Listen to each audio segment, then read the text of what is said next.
আপনি যদি বলেন ইসলামের পক্ষে, আপনাকে বলতে হবে সমস্ত ক্ষমতার মালিক আল্লাহ, অদ্বিতীয় কেউ নাই, লা ইলাহা ইল্লাল্লাহ। গণতন্ত্র বলতেছে সমস্ত ক্ষমতার উৎস জনগণ। প্রথমেই দুইটার মধ্যে পার্থক্য হইল কিনা? গণতন্ত্র বলতেছে জনগণ চাইলে যে কোনো আইন প্রণয়ন করতে পারে, কিন্তু কোরআন বলতেছে আমাল্লাহ মেহকুম বিমা আনজালাল্লাহ ফাউলাইকা হুমুল কাফিরুন। আল্লাহর আইন বাদ দিয়ে কেউ আইন প্রণয়ন করতে চাইলে, আল্লাহর আইন বাদ দিয়ে বিচার ফাইসালা করতে চাইলে, আমাল্লাহ মেহকুম বিমা আনজালাল্লাহ ফাউলাইকা হুমুজ জালিমুন ফাউলাইকা হুমুল কাফিরুন ফাউলাইকা হুমুল ফাসিকুন, সে হবে ফাসিক, জালেম, কাফির। তো আপনার গণতন্ত্র বলতেছে সমস্ত ক্ষমতার মালিক জনগণ, জনগণ রায় দিলে যে কোনো আইন প্রণয়ন করতে পারবে। ইসলাম বলতেছে না, ইসলামের আইন জনগণের রায়ের উপরে না, আল্লাহর রায়ের উপরে। সুবহানাল্লাহ। ইনিল হুকমু ইল্লা লিল্লাহ, হুকুম চলবে একমাত্র আল্লাহ।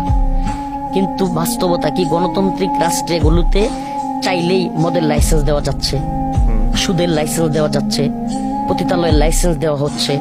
এটা শুধু আমি কোনো এক সরকার, আওয়ামী লীগ সরকারকে বলবো না, বিএনপির সময়ও ছিল, সকল সরকারের সময় ছিল। বিএনপির সাথে যখন জামাত মিলে সরকার ছিল তখনও ছিল। তো এই যে কাজগুলো, এগুলো তো হারাম। তো আপনারা তো তখনও বিএনপির সাথে জোট সরকারে আইসা ওগুলোর একটাও বন্ধ করতে পারেন নাই।